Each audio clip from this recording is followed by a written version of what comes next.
days. Working on leash walking with just the slip lead. This is what we use every day on the pack walks. On the pack walks, he does really well, but he gets upset whenever someone touches his butt, like another dog touches his butt. Come on. This way. And so I want to make sure that I have a clear definition of like what the walk purpose is, right? So for you guys, you're going to have like at least 2 different walks, right? Maybe 3. First one would be just a potty walk, right? If you're just taking them outside to go potty, pee and poop, that's it, then that will be your main focus. So that's where you may have them on a loose leash where, you know, you're allowing them to sniff and to find a spot, nothing else. That's totally fine. That is gonna still not be a short lead like this. Maybe you'll hold him to the edge of the lead, like on the handle, but still not allowing the pulling, right? Versus you'll have like your exercise walk, kind of like how we did on the hike, where we're allowing them to sniff. We're, you know, doing a much longer hike, or maybe if you guys run, then you're running with them. That's your exercise. Your main purpose is to get them tired, to get them, you know, stimulated. And then your third is going to be your training walk, or your mental, you know, stimulation. That's going to be where your main focus is, maybe at the heel position. That's what we're doing right now, right? Where I have him on this shorter lead. I'm not allowing him to sniff. I'm not allowing him to do any of that. And you can do those walks, those 3 different types of walks all in one, you know? So like if we really wanted to, like at our hike, first 5-10 minutes, we're just focused on going potty, right? Then the next portion is I'm allowing them, you know, to go potty and sniff around. Then the second part of it is where we're working on training, working on leave it, you know, walking next to me, no pulling, etc., etc. Getting them to understand like what the purpose of this walk is. And then if they're doing nicely, right, then I can, you know, allow them a little bit extra more space, and that turns into the stimulation walk, right? So that's perfectly fine. Diesel, stop, sit. Diesel, Diesel, sit. Diesel, sit. Good, stay. Good boy. Good boy, stay. Good boy, stay. Look at me. Diesel, look at me. Good boy. This way.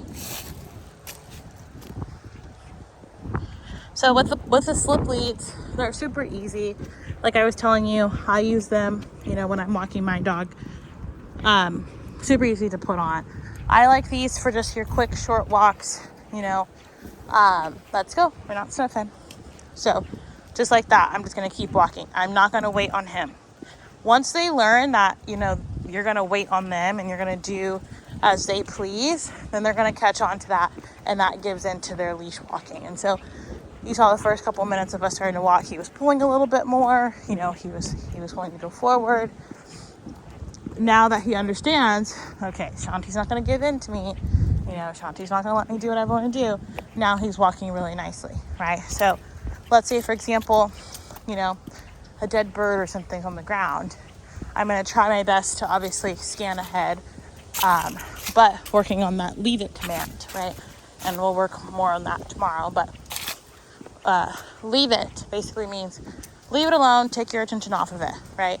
This can be something on the ground, person, dog, whatever. Leave it alone. You see what he's doing? He's like trying to pull me into every grass patch. Nope, let's go. But by just keep walking and having a short leash, you can focus on just making sure that the front of you is, you know, clear, right? Because if we're constantly looking down at him, trying to figure out what he's doing, we're going to miss something, you know, ahead of us, right? I would recommend like the first week of them coming back, trying your best to walk them separately, as much as you can, so that way you can really focus in and hone in on working on their individual behaviors, right? So now there's a little bit of slack in my lead. So biggest focus is making sure that we're not allowing him to pull. So let's say, for example, he's pulling me just a little bit. I'm going to pull him back, right? And I'm going to take more leash. Pull him into me, take more leash. This is showing him, this is where I want you to be, right? Good boy. And then when he listens to that, good boy. When he listens to that, I'm going to verbally reward him. I don't do a lot of treats while we're walking, just because it's not realistic, right? But now we're getting closer. We're not going back to the house. But the only time I give treats is if he leaves it, or if we stop and sit. We're not going back to the house. No. Thank you. So right here, he's throwing a tantrum. I'm using my body more so than my leash, right? My leash is there just to kind of hold on to him. My body is what's going to tell him where to go and where to be. Prong collars are super, easy to deal with when it comes to like more distractions. Oh, he's about to throw a tantrum because we're not going where you want to go. No, we're not going back to the house. We're not done. Come on, good boy. Good boy. Prong collars I like, especially around distractions. So that's something that we can talk about. They're super easy to work with. They're essentially just like the slip lead. But still, we want to make sure that they understand the mechanisms and the point behind leash walking. Our tool, changes every time, right? Slip lead really doesn't do too much. So we want to make sure that they understand the purpose of the walk and what we're supposed to be doing rather than what they want to do. Good boy, Diesel. You sit. Good boy. So every time I stop, I want them to stop and sit. So that way I can make sure that, they're sitting next to me. Good boy. They're sitting next to me and the focus is on me and they're not doing whatever. Good job, honey. So now I'm going to be on a loose leash. Let's go. So now our stimulation walk. He can go and sniff, but still not pull me. Good boy. So this is what we worked on last time, right? A couple days ago, where they pull me and I call him back to him. Good boy. You see how he's looking back? He feels that pressure, right? Where he pulls me, right? Good. And he looks back like, okay, Shanti, what do I do? Right? Now he's walking at the very end of the leash, but still not pulling. This is what we want. That is what we instilled in that boundary that we made a couple days ago and what the leash actually means. If you feel that tension, you stop and you look, not keep pulling harder, right? Good boy. And this is how we perfect that leash walking. Beautiful. That's such a good boy.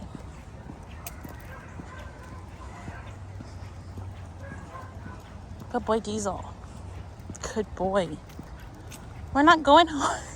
He's like, please. No, we're not going. Let's go. We're not done. Let's go. Good boy. Let's go. He's like, what do you mean? Good, Diesel. Good boy. You sit. Nice job, honey. You're getting it. Good boy. Are we going to have a good day today for training? Or are you already laying down? Are you tired?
definitely we'll keep working on that recall.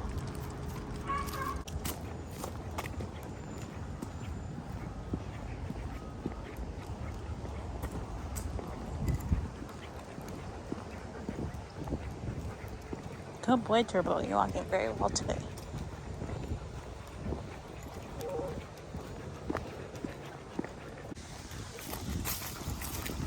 So working on just that focus, setting that boundary. We're not sniffing. He's wanting to pull towards the grass.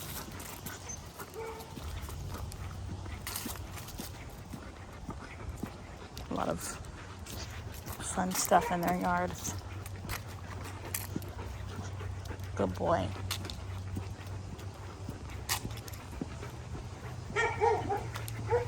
Leave it.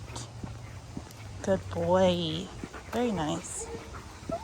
It's fine. I know they're yelling at us. Leave it. Good boy. Leave it. Good boy.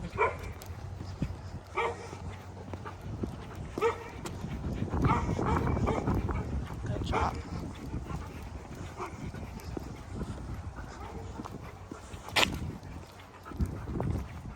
This way. No, no, no. This way. Good boy. So he's not really pulling like forward.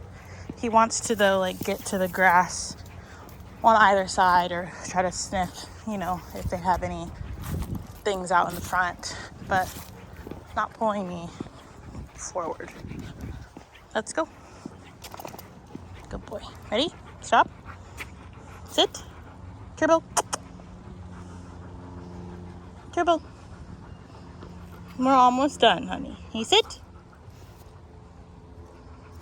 Turbo. Turbo. He's like, I'm over it, Shanti. I know. Sit. Sit. We're almost done. You can do it. Sit. He fakes me out. Sit. Yes. Good boy. Good boy. Very nice. Let's go. So not giving in to that frustration, making sure he understands it's not his choice. It's not, I don't want to sit. It's still, hey, you can do it. I know you're tired. But like I was saying before, pushing them through, you know, just above their limit. So that way they can continue moving forward. If we just let them give in because they're tired or let them give up because of whatever other reason, right, they're going to catch on to that. And so making sure that he understands it's not, you know, even though you're tired, you can still do it. You know, yes, you know, it's a little hotter today, but the sun is out. But even today, it's like, if I let him go out in the field, right, to go play, I know he's going to go run around and play with his friends. So he's not that tired to where he can't sit, right? If he's not too tired to run around and play. Leave it, honey. You can do it. That's okay. So he's even crying because of those dogs barking. Let's go.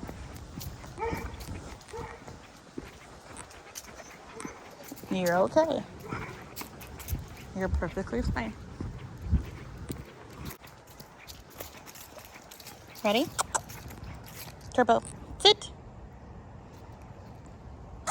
Turbo, sit. Turbo, Turbo, sit.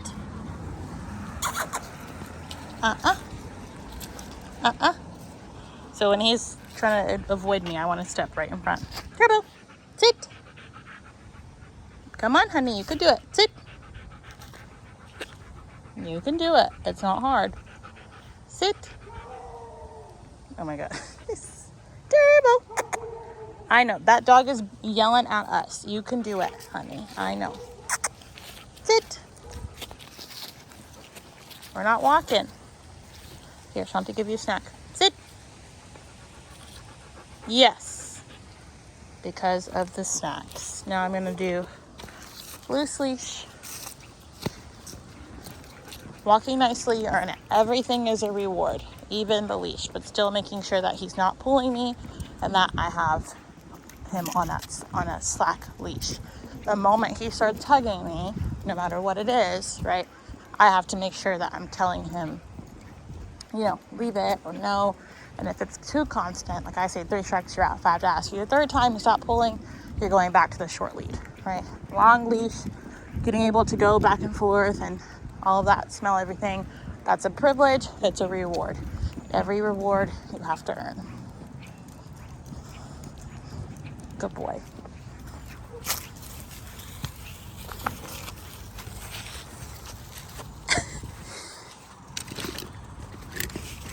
I'm coming.